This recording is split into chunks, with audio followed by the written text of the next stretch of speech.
I'm Farah Ashraf, and it is my pleasure today to be joined by Freny Munshi, who is going to celebrate her life with us. Thank you, Farah. It's a pleasure doing it with you. Oh, Freny, can you tell us a little bit about your childhood? Yeah, my childhood was very simple. I came from parents who were very simple. My father was born in Navsari. Oh, wow. Then they moved to Bombay. And there's nothing, I grew up as a tomboy. Oh, really? Yeah. Oh, yeah. So you liked running around, sports? But my parents, though they were very simple, I would say middle class background, the value systems they gave us were very good. And like what values did they give you? How to put it? Like they give me values of enjoying simplicity. You know, and my father always used to say, like in Gujarati, "Maru bahut contented bachchu." You know, I was contented with in life, and generally, and I feel I have been like that throughout.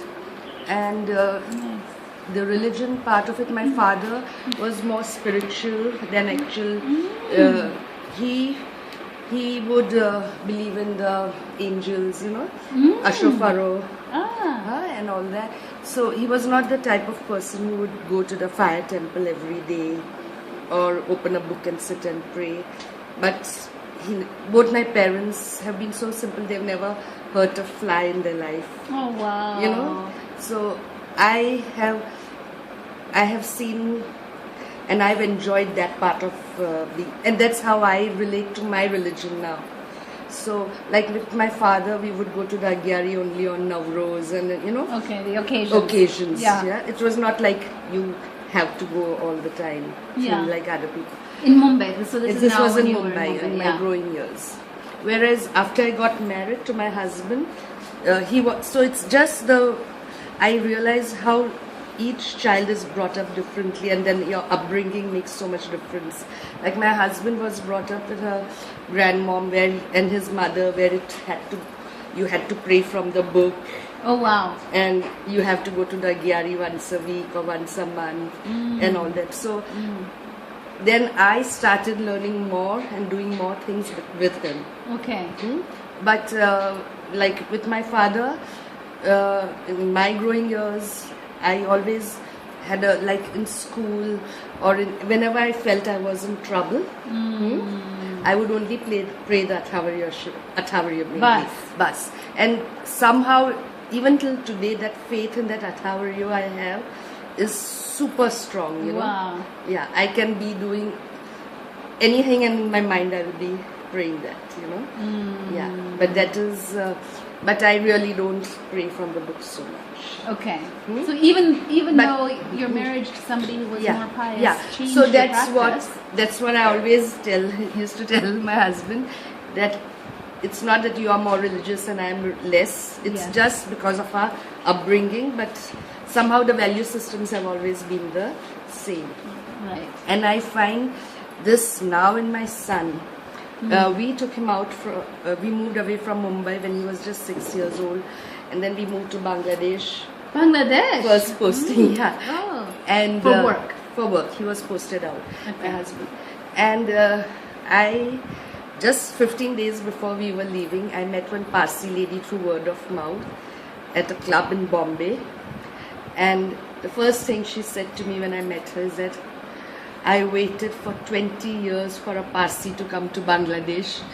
And when I came to know that this couple is moving, I said, I cancel my flight tickets and I said, I have to meet this couple and go back. Oh. So that was so wonderful. Wow. And then... Amazing. Yeah, amazing. And then we moved to Bangladesh, and then I met one more lady who had come from Houston, Parsi auntie. Just 4 of us. And that... auntie from Houston taught the Navjot prayers to my son. So he had his Navjot in Dhaka? Or? No, we came to Bombay, but all the preparations were done over there. Okay. Then we came for 15-20 days. We did the Navjot and we went back. So what I'm trying to tell you now is that my son and my daughter, they are also more spiritual than ritual, you know, like the religious. Yeah. And my son to, of course, I don't know whether you like it or not, but he has a few tattoos. But he has the most amazing ashufar over here. Oh, wow. And in London, he got the holy fire on his arm. Oh. Yeah, and it just come naturally to him. We have not said, no, you can't do this. So he does identify a lot with the Zoroastrian. He wears the ashufar. I think the ashufar symbol means a lot to him then. So, but of course, he doesn't wear the sadhguru. But I think the good thoughts, good words, good deeds, these three things I have always made sure that the kids follow and I follow. Nice. Yeah. It's all you need. It's all encompassing. It's Yeah. all you need, you know.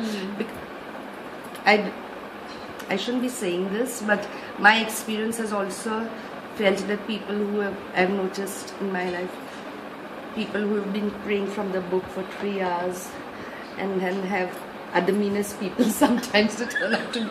I met some. I have. They are had very, some. very into the book, and then somehow the actual practice escapes them. Yeah. Then the minute they close the book, there are no good thoughts and good deeds. And I say, Right. that way I feel living. Let's make these ideas live, living, right? you know, Not and, just sitting with the book. Yeah. And this is what I have lived myself and my kids, you know. Yeah, So beautiful.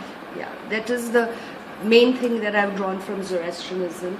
And I think maybe why I was not so much it is, like I always used to tell my husband when he was like more into it, and is that in our community in Mumbai and all that, I feel like the Catholics and all that, you know, they have that Sunday, everybody has to go, and then they have a parish.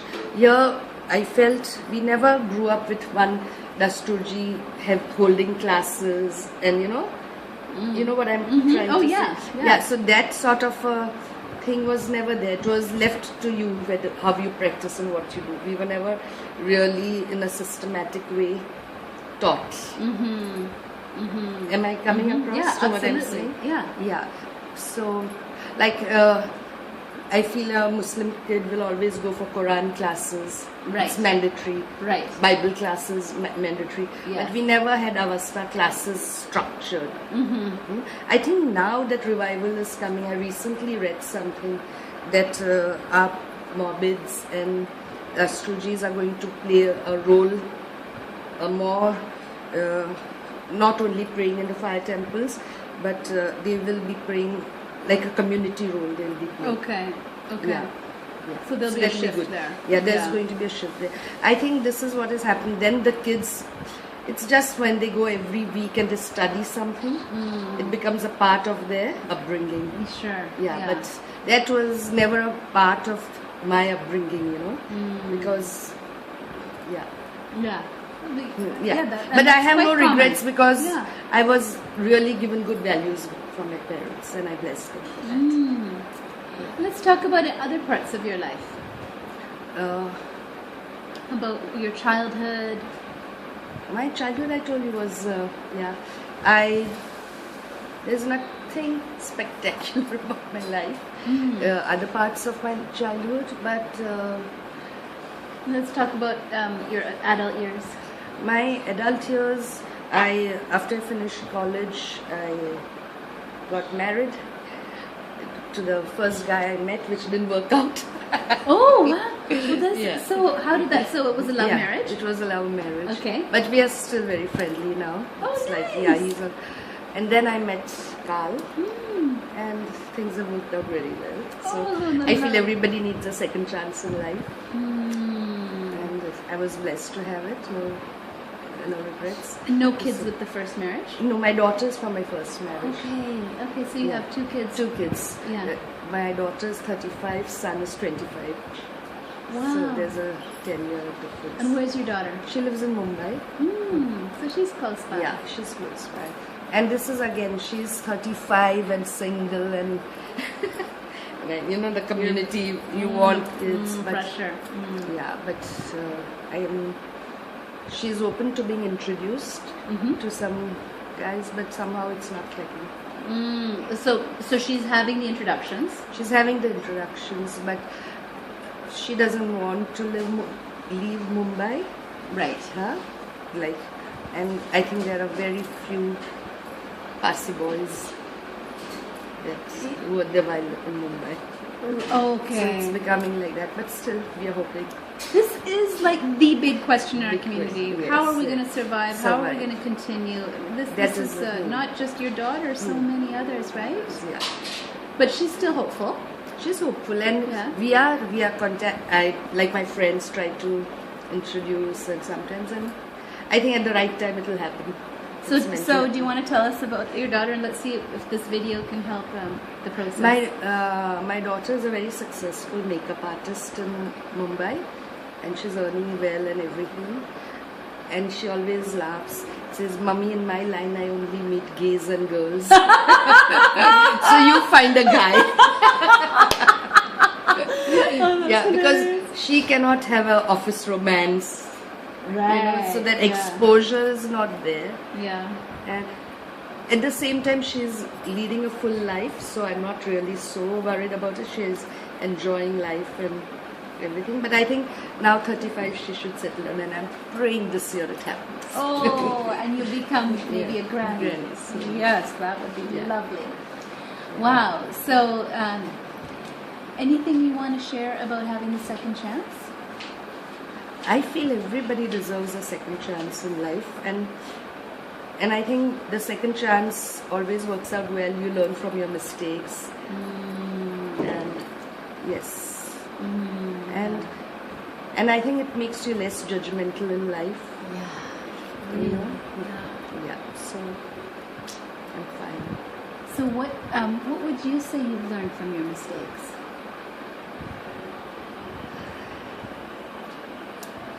I have learned. Apart from learning, I've come out very stronger. Yeah. I think I'm very positive about everything in life, and I have. How to put it? I'm glad with all the experiences that I went through. Yes. Yes. Today I don't feel, oh, why it happened to me. I'm glad that it happened to me. Wow. Yeah. And maybe you wouldn't have met Carl if you hadn't had the other experience. Yeah. And actually the other experience was also not that negative an experience, but it was not, because we are just still friends. He's also got married. Okay. And everything, yeah. So I think I was too young. Okay. And this, I think there was a huge pressure of a joint family. Right. Huge, big joint family. The in-laws. Yeah, huge. So, anyways, it's history. Yes. Yeah. And you've moved on, And yeah. I can go home and visit my ex-mother-in-law. I go to the house. Everything is now. Wow. Yeah. So it's all smooth. All smooth. That's why I can talk about it. Yes. You know, I don't hide behind it or anything. Yeah. So beautiful. So, if you were to tell us about lessons that you've learned from this beautiful life that you've led, what would you share? Lessons I've learned from my beautiful life is, of course, again, it may sound very cliche, but forgiveness, acceptance and great. I have a lot of faith. You know, I have a lot of faith in God, but okay, one second. Yeah, sure. I have this phobia of this. Yeah, no. Is that okay? Yeah. Absolutely. This breeze was bottling. So I have a lot of faith in the universal God. You know, like Zarathustra may be the prophet, but I pray to the energies and the universal God, whoever is. And I feel whatever happens in life is always for the better. It was meant to be. It was meant to be, and it's always for the better. Yeah, and So so you accept it. I accept it. So even with my daughter's late marriage or something, it's for the better. You know, everything I feel is for the better. There's a reason why he's planned it all this way, and I have full faith and trust in him. Beautiful. Beautiful. Yeah. So I just 2 months back I lost my little doggy. Oh, Yeah, sorry. she's 16 years old and she was like a child to me. Oh. So this has been the most difficult time of my life. Yeah, no, it's okay. But otherwise, I've always been joyful and positive and happy. And may your dog rest in peace. Yes, she Yes. was a lovely thing. She was Lovely like my being. third child. Yeah, she traveled with us from Jakarta to China to India. Wow. Yeah, everywhere. Wow. She was with us for 16 years. Oh, such a beautiful companion. Yeah, and the thing that why I'm mentioning this to you is that it's amazing. In Mumbai and in Pune, they allow pets of Parsis to be buried at the Tower of Silence. Oh, wow. At the Zoroastrian Tower of Silence. So this is what I want to share with the world. That it is. I would have been devastated if I couldn't revisit where she is. But now she's on the Pune Tower of Silence. Oh. On the 12th will be 2 months, and we are planning to go and light a devo. Oh. Yeah. So I think this community thing, she feels like a Parsi to me also. Oh, that's so lovely. Lovely. Yeah. Yeah. Oh, wow. Yeah. So your doggy is buried at the Dungawadi here in In Pune. Pune. Wow. Wow. Yeah, that's something new, or is new. it something old? I've never heard of it. No, so my daughter told me that in Mumbai they are allowing it. Okay.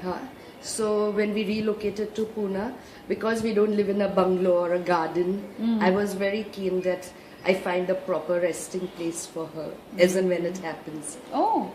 So I visited the Pune Parsi Panchayat. Okay. And then I asked him that in Mumbai they are allowing, will you also allow me? Because otherwise the option was to drive down to Mumbai when it happened, Oh. But that would have been too traumatic for me doing the 4-hour journey or whatever. So they said if you'll register yourself, maybe we'll allow you. So I registered with the Parsi Panchayat and gave a written application. And it has worked out well. Oh, that's amazing. Amazing. Yeah. So all members of your family are now welcome in the Dungawadi. Yes. Yeah, that's lovely. Yeah. Yeah. Freny, is there anything else you would like to add? No, I would just like to. I'm really proud to be a Parsi, and I don't follow any other religion. In fact, I just follow the spiritual life. So for me, God could be Jesus, it could be anyone, but it's the universal God. So, but I only visit the Agyaris. If I have a friend and I have to go somewhere, I go, I respect, I nod, that's it. But my practice is Zoroastrianism. And I think my kids are also like that. Yeah, Beautiful. yeah. Freny, thank you so much. Love you. Oh. Love talking to you. Oh, thank you Thank so you so much. Thank you.